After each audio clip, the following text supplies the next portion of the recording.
Today we're going to be discussing some of the skills that can be used in interviewing for mental health. And you may find it interesting that some of these skills can actually be used in the personal life as well to become a better conversationalist. So some of these skills and aspects of what make a person a good interviewer, I think, can easily be translated into our personal lives. And I think that's a great thing.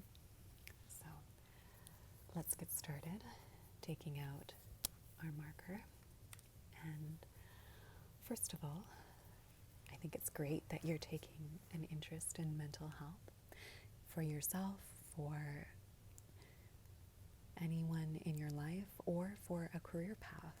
Mental health is an area of health that is growing in study and interest, and I think that's fabulous because we all have brains and we all have mental health. And just like any other organ in the body, keeping up the health of this aspect of us is going to be an ongoing need for our entire lives. So, why interview somebody in the first place? Say this is you and you are a clinician and you've done your studies in mental health. You have researched mental health diagnoses. You have researched medications, perhaps.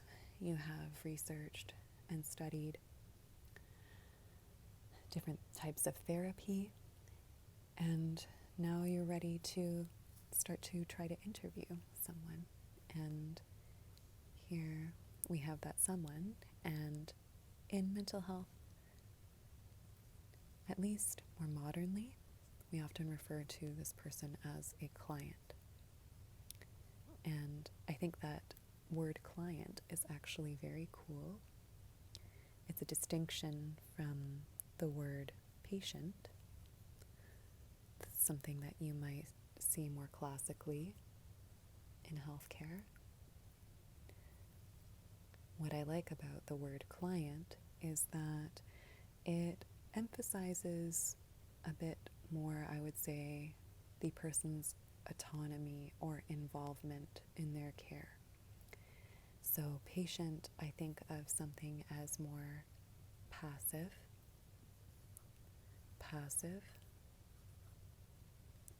and client, I think of something more active. And I think the word client may be extending into all healthcare, but with client, I think showing that a person has an impact on their care as well, that that the person is at the center of the decisions that are going to be made, and there's not just a general blanket response for what their needs are, and that they have a say, I think is a great evolution in the way of looking at people who come for healthcare services or mental health care services. So something would say is that no one knows the client better than themselves. They have grown up in their own heads, in their own bodies, their whole life. And although you, the clinician, will have your great body of knowledge, your experience, and your clinical judgment, being a team with the client oftentimes can really benefit the client. And so I wanted to make that distinction there. Get my little eraser. So that is why you'll hear me use the word client. Some people think that sounds a little bit icky, and it can maybe take a bit of an adjustment, but I kind of like it. So actually we'll make clinician and client. And so when you are wanting to speak to someone and you're wanting to interview, think about it for a moment. Why are you interviewing that person? You are probably going to be getting some information about their situation, but it's not about what you're getting. What is the client getting out of this? And your intention may be, hopefully, not just for the money or for prestige, although that can be the motivation for some of us. We all need a job at the end of the day, but I would say that a beneficial reason for the client can be to be of service or to help. And that word, help, I think is worth investigating a little bit closer, because it will help impact your approach with the client. So let's keep in mind that, let's step out of this scenario with client-clinician and say that you want to get help from a friend. What are you looking for? Now, I want to make sure that there is a difference between friendship and a clinical relationship, but I think this is a distinction worth making. When you're looking for help, you're not necessarily looking for advice all the time, and you're not necessarily looking for someone to solve your problem or to butt in and take control and to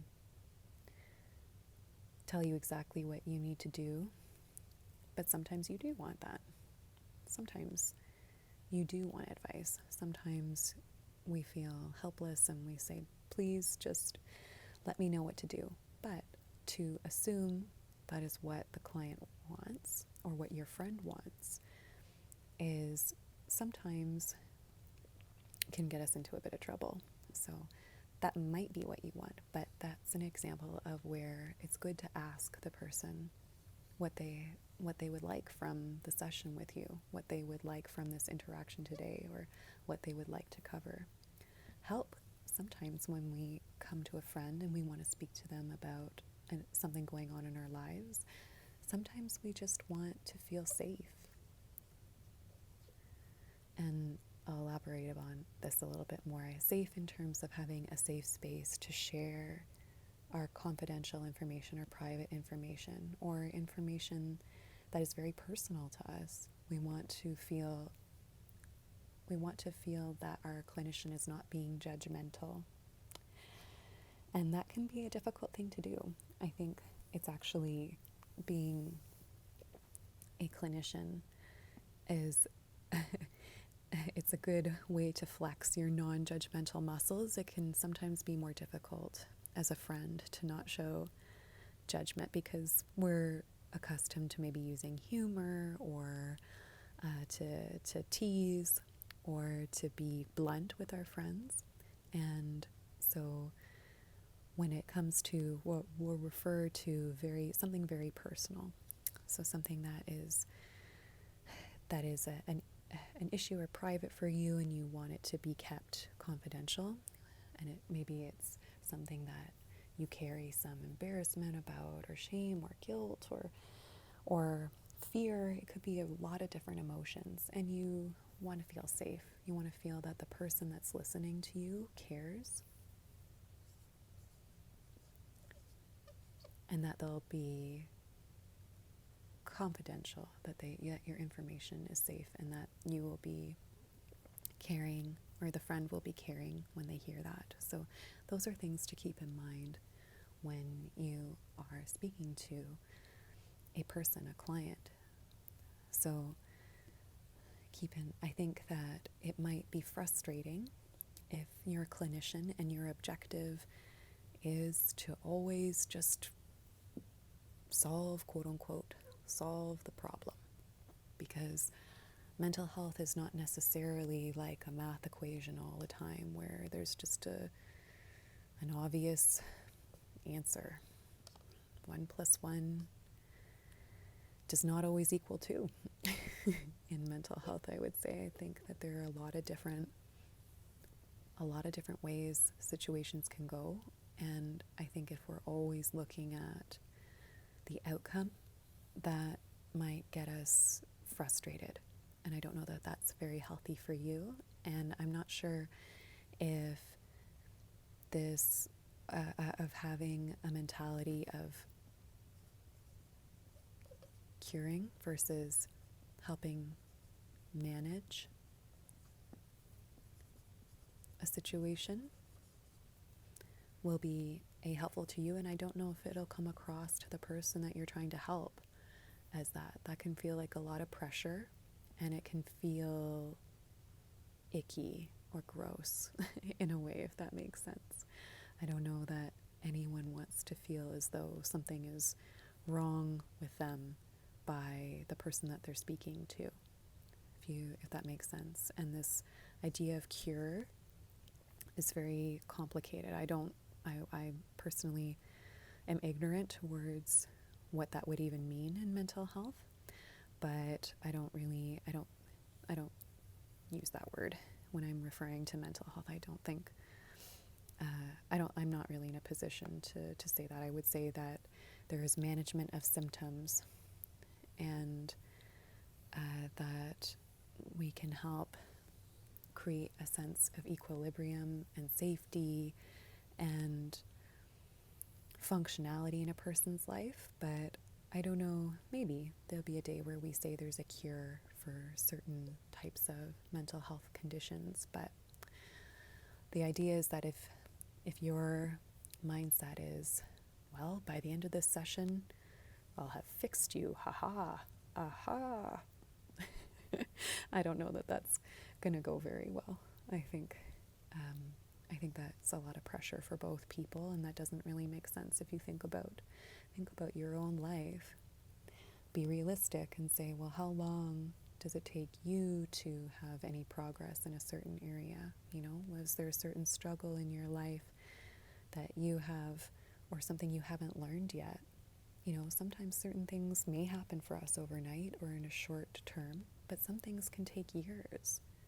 For example, some people are just really flexible. Some people are born, I guess when we're babies, they have like baby yoga, where babies are doing splits and stuff all over the place.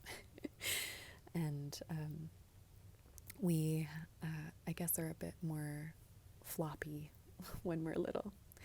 But as we get older, perhaps we haven't moved our ligaments and muscles or tendons in a certain way, and they may become a bit more stiff and less flexible. There's less mobility in those limbs.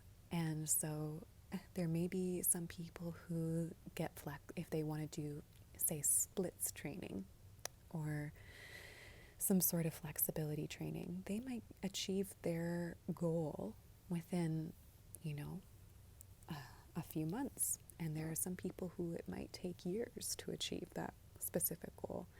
And no, wouldn't say one is more right than the other. It is just the fact. Some humans need 6 hours of sleep a night, and that actually seems to be a bit more rare.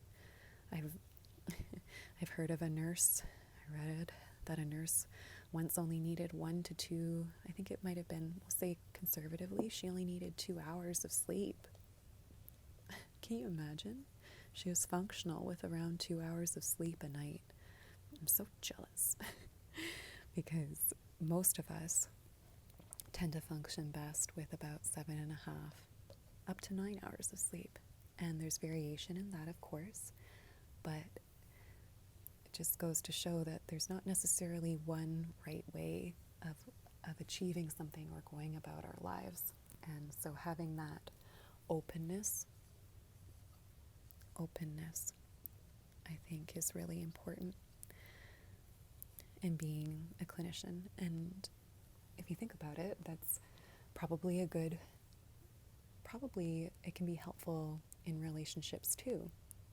If you're open to different ideas and different beliefs and different likes and dislikes in the person that is next to you, You're probably going to have more success in learning new things, in them being open to hearing your opinions, hopefully.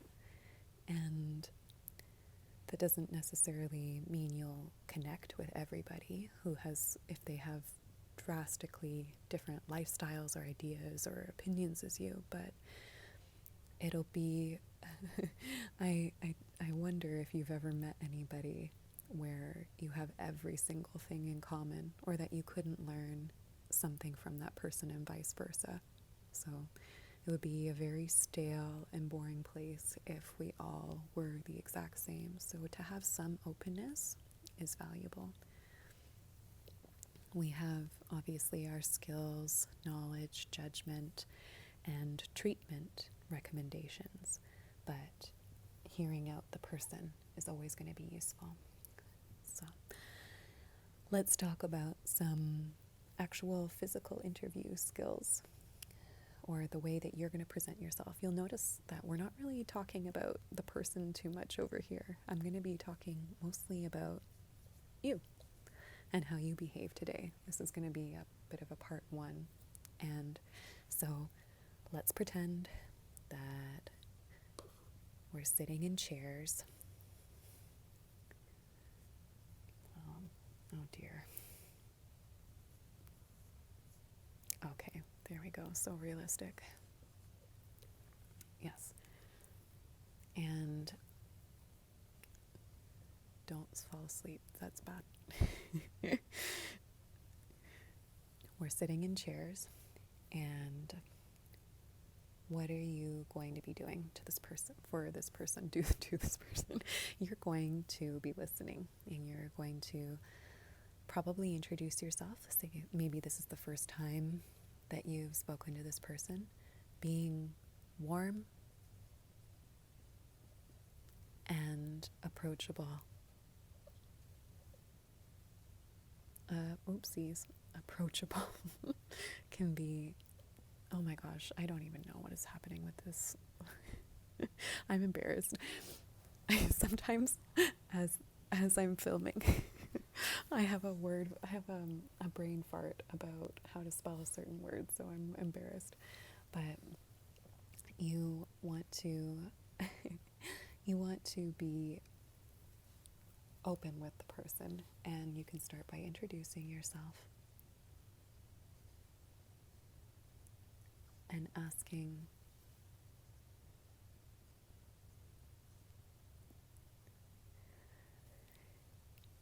their interest in coming today, or how can I help you? So you can say, hi, my name is Nurse Nightfall. What may I call you? Or how can I address you? And then you can say, how may I help you today?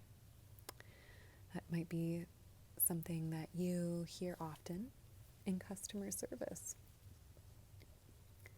Think of, I guess that's another reason why we would say client, but a lot of the skills that are used in customer service, I think, are relevant for mental health service and in healthcare in general.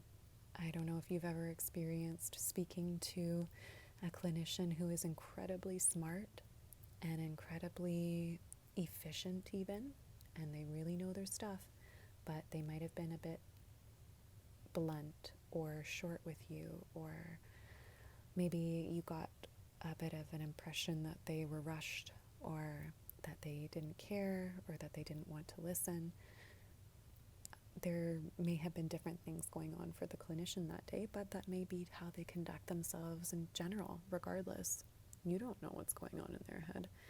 Having a bad interaction with a service care provider can be painful and uncomfortable, and if it's your first time in a mental health setting, it can kind of turn you off from approaching a mental health practitioner again. So it can be very important to be mindful of your customer service skills. And that, I think, can be broken down in a few important points. So, as a clinician, you want to be mindful of what you can control about your demeanor, about your behavior. So be mindful of your posture. Are you sitting up straight? Not like you've just had water poured down your back. You don't want to look like a board, but you want to have an alert posture. Comfortable but alert. You want to be mindful of your body language.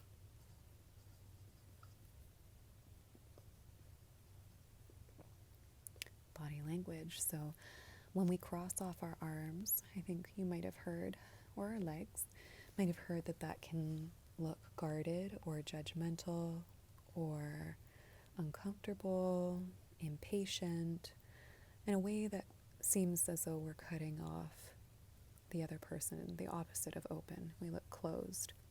I've heard a perspective that said that may be more of a self-soothing measure. I know for me personally, when I'm chilly, I tend to cross my arms and legs to retain some body heat. But regardless, whether or not that's a self-soothing measure or not, be mindful that it can appear to be closed. So if the client is sitting that way, we might be able to take that information that it's potentially self-soothing or guarded. I'm really not sure, but for you, I think it's important to keep your body language open. So be mindful that you can cross, I suppose you could have your calves crossed, one foot behind the other, or one out in front a little bit, but try to avoid having the arms and your one leg completely crossed over the other. So have the hands being in a comfortable position but not clenched, and if you're sitting, being in a alert, upright but comfortable stance, so that you seem as though you are receptive to what the person has to say. So body language is important. Eye contact. Want to make sure that you're not staring at the person, but that you are making appropriate eye contact, and your eye contact is not fleeting. So you're not staring at the floor. You're not staring at your phone. Do not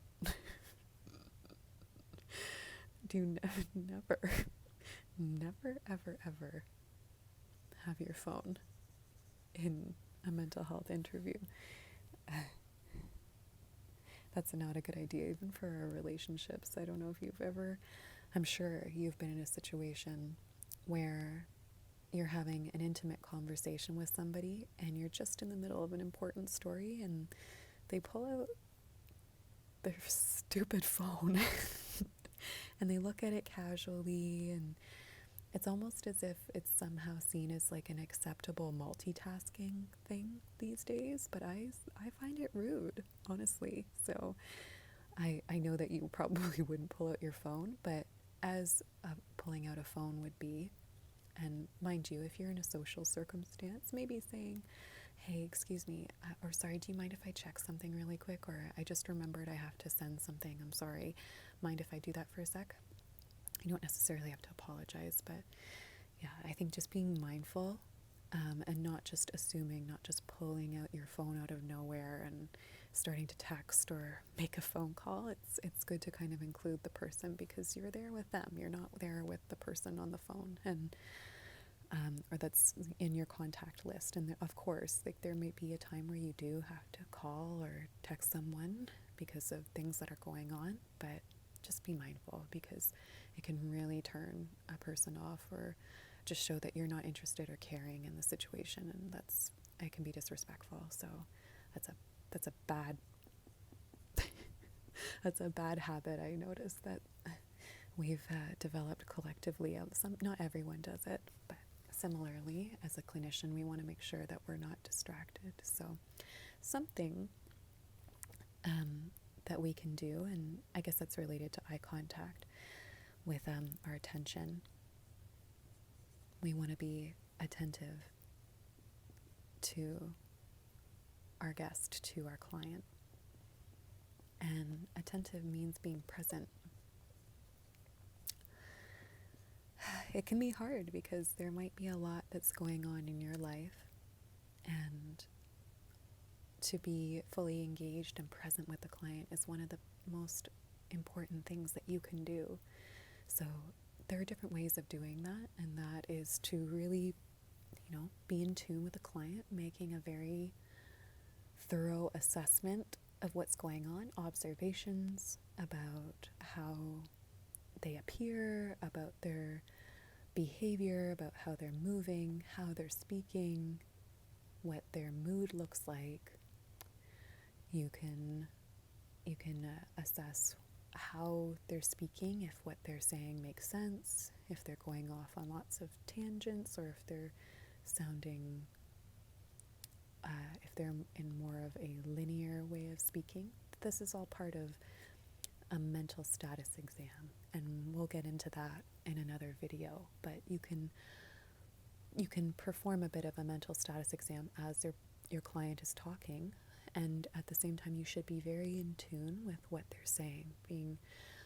If you're having a hard time that day, sometimes it can be helpful to take notes.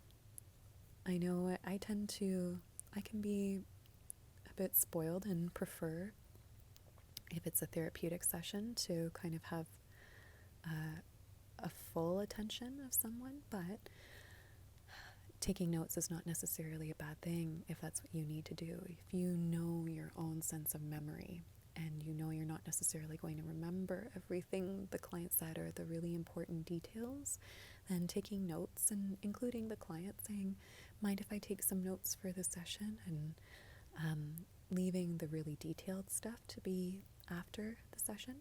It depends. If you're in a hospital, for example, you might have to fill out documentation on a computer, or you might be recording an interview. Those are a bit different. I mean, in terms of just more of a therapeutic session, sometimes having something to write down could be a way to maintain attention. So that's just a potential tip. I think some clinicians will use it, some may not, but that's something. So being very present, and you can do that in different ways. Notes may be one. Being mindful of your breathing, so taking subtle, deep breaths, for example. Just be careful, make sure not to sigh, or like that. That can show impatience, perhaps, or boredom, or judgment. Or if you take a deep breath this way, that might also sound like you're almost gulping air to stomach something that the client has said that maybe you're disapproving. Have you ever told somebody something that they might think was odd, and their response was, well then? So just be mindful of that. But, being in touch with your breath, maybe wiggling your toes in your shoes might be a way to be grounded. We use that word in mental health. I guess I think of it as not being in the clouds, not having the head in the clouds, being grounded in your present surroundings. So being very present, and it's lovely. It's something in personal relationships. You might find when someone's really present, you just feel like, I think you just feel more alive in that situation. Feel more alive, feel more engaged. So being present is very important. Be mindful of your facial expressions. Now, when you're with friends, that might be time to be more animated and goofy and silly, or whatever face that you want to make in response to what is happening. But as a clinician, it's probably a good idea to figure out what facial expressions you want to demonstrate in a session, or when you're interviewing your client, because again, with judgment, sometimes we might unconsciously furrow our brows or scowl.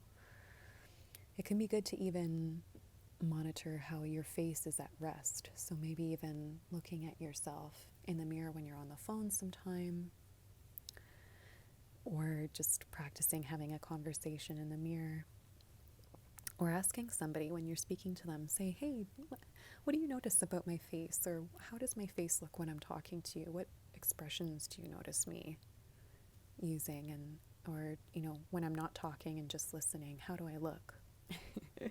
And you might get some honest feedback. So just try to work on withholding some more severe or extreme facial expressions, especially if a client is telling you something that is deeply personal. Oops, that's not meant to be a frown. Especially if a client is telling you something deeply personal. You don't want to come across as angry or disgusted or judgmental. You just want to seem neutral.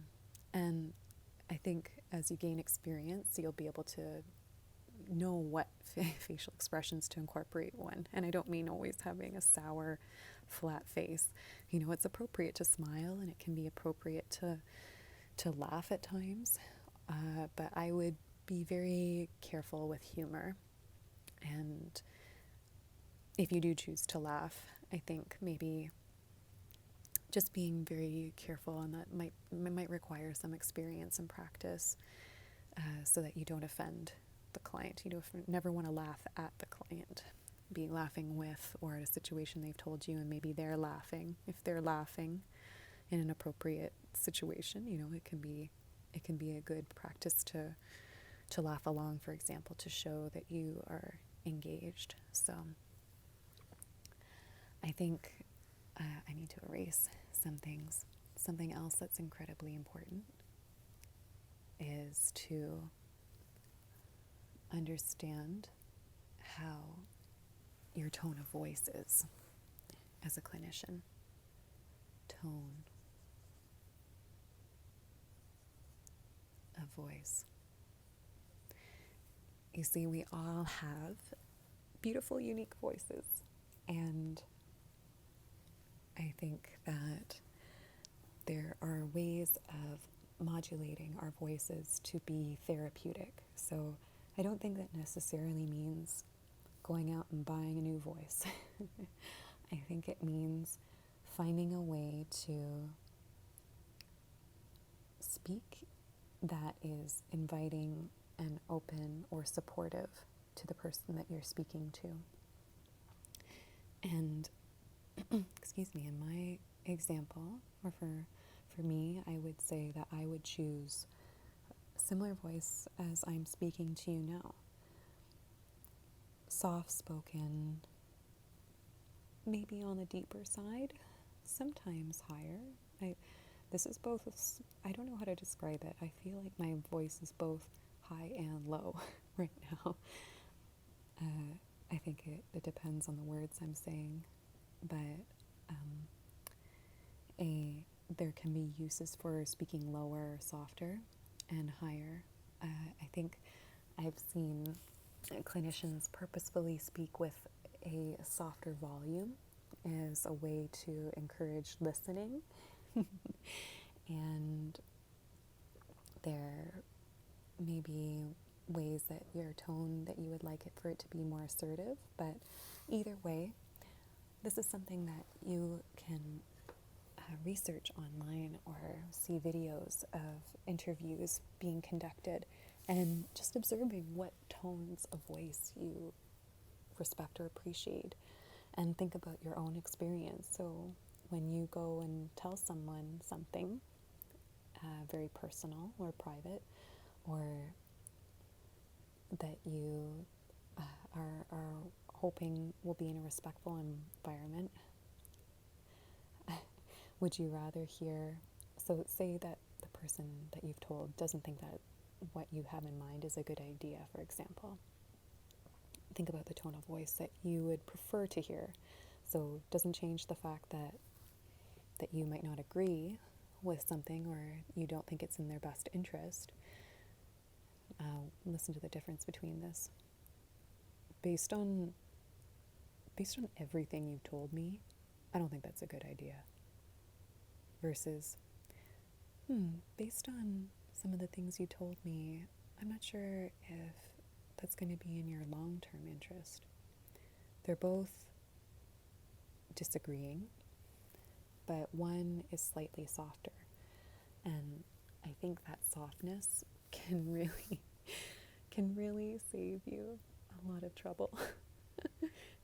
And there'll be different ways of conducting that. I don't want to say everybody has to be so soft, but I think that softness, just like in ASMR, I think that there is something about it that feels safe and calming and approachable. So having a really addressing tone of voice and delivery can be very important. I think incredibly important. So that's something to keep in mind. Oh my goodness, this could go on. I could talk about this for hours. There's so much to just even start with the way that we are conducting ourselves as clinicians, or you would be. That would be incredibly important. We haven't even touched the actual interview process. So it's kind of cool to know that there's just so much that is involved in addressing other humans in a therapeutic way, and in general. There's just a lot of things that we can keep in mind. So I would also be mindful of the language that we choose to use, making sure to use, I guess, more descriptive term when we're describing something or using adjectives. I would describe behaviors more than traits. So what I mean by that is, and there may be times to really describe a trait, you are wearing black today. That is a description of a trait of the clothing that the person is wearing. But if you say something direct about a person, I would just be very careful about the context. You are out of control. That is not something that's an exaggeration, but if you say you are this, or that might be a bit more confrontational than saying you seemed angry, versus why are you angry? You could say, I could be wrong, but you seem a bit angry. Am I correct about that? That's different than calling someone something that might not be true. And similarly, in your documentation, you want to try to avoid using direct language like that, or assumptive language, I should say. You could say client appeared blank. They appeared happy. They appeared euthymic is a word. They appeared content because they were smiling, because they were laughing, because they had told me a story about something good that happened to them. So be mindful of the language that you use, and try to describe behaviors as you can, behaviors or experiences or situations, versus defining someone. I don't think any of us like to be put into boxes. So another example is in healthcare, it can be helpful to say sometimes, someone with a certain condition, versus saying they are that condition. So I'm trying to think of a kind of neutral example, or of a healthcare example. Let's say let's say we're talking about car ownership. You're not going to say the car client. if your client owns a car, they're not the car client. If you can imagine, they are a client that owns a car.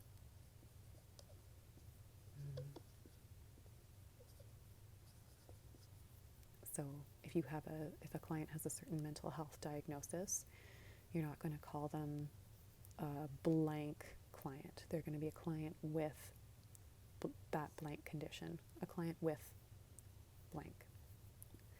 That can just be helpful, that language, to kind of get in that habit, because it doesn't define the client as the aspect of their mental health, because we're all very nuanced, and to define someone completely in that way can be, in a way, confrontational and inaccurate in some ways. So when you're addressing your client, just be mindful of that. I would say one other thing that I would like to cover today in basics of the interview is to also demonstrate types of active listening.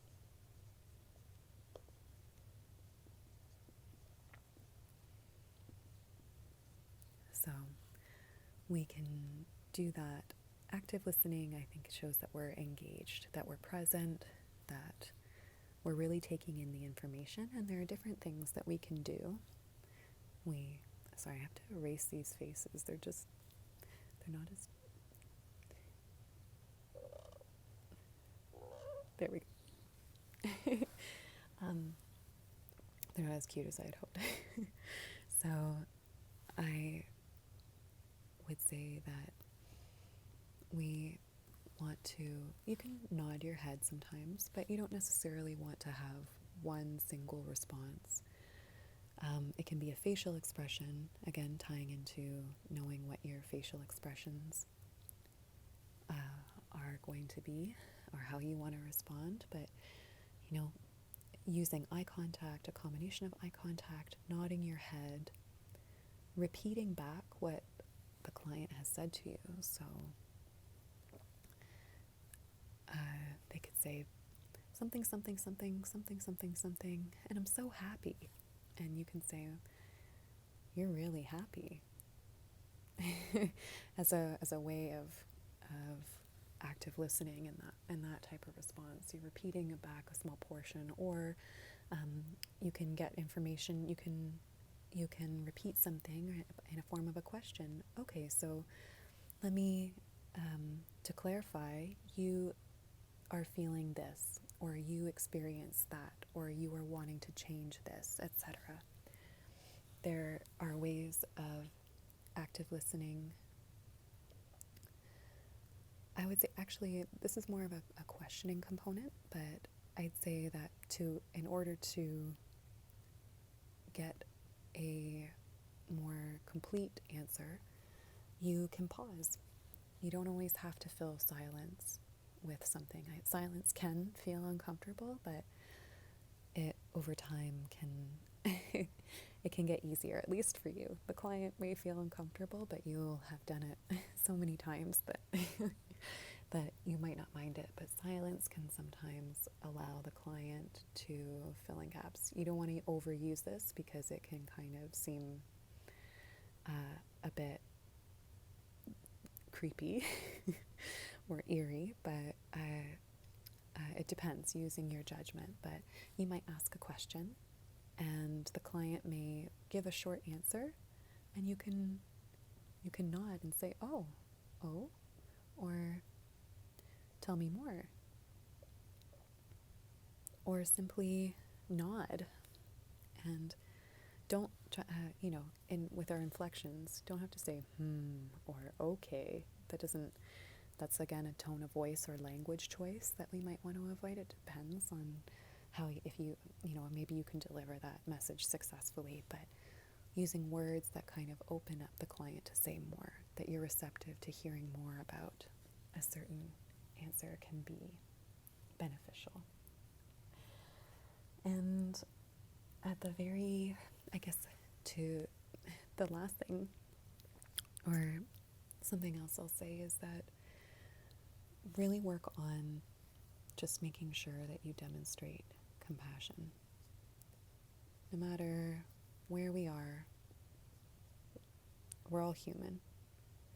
Compassion, empathy. We all face struggles. We all make mistakes. The world, the life wouldn't be, there would be no lessons to learn, and you know how we get when we're bored. When there are no lessons to learn and there's no mistakes or things to grow from, it can be boring. And so treating a client with compassion, empathy, and respect always. Even if say there's a circumstance where a client might say something disrespectful. It's not a circumstance where, customer is always right. I don't necessarily believe in that, where we have to bend over backwards and take disrespect or take something in that way. That I'm not suggesting that would happen on any frequent level, but in any customer service, there may be an incident where someone is upset or angry with a circumstance or with you, and I think that you can show your self-respect and be mindful of your own well-being, and not accept certain things. You can tell a client, I don't appreciate being spoken to that way, or if you need to end a session prematurely because of what's happening, that might be a solution. But generally speaking, I think just having these things in mind: compassion, empathy, and respect.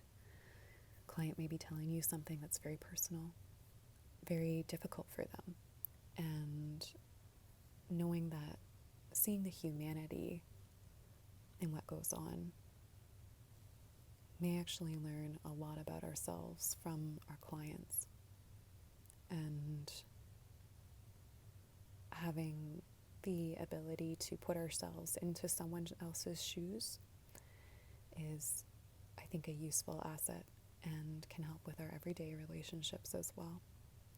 So those are some things that I would say in beginning the process of interviewing, things and skills that we can work on.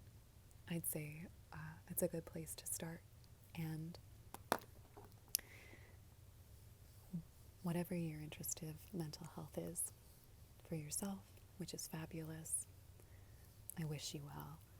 You can always ask yourself how you're doing, or and even if you're journaling, what have you, you might want to show some of those traits to yourself, or if you're wanting to be a better friend, partner, employee, community member, when we're interacting with people, having certain traits or certain aspects of behavior in mind and how we interact with others can be useful. And if you are hoping to go into mental health as a practitioner, I really wish you well, and I wish you very well. And I hope that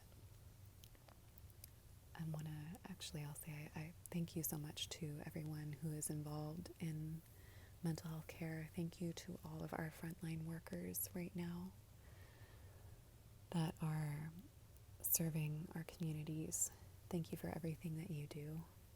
And I hope that as we close the session, that we can find some peace and happiness or contentment or calm in our day.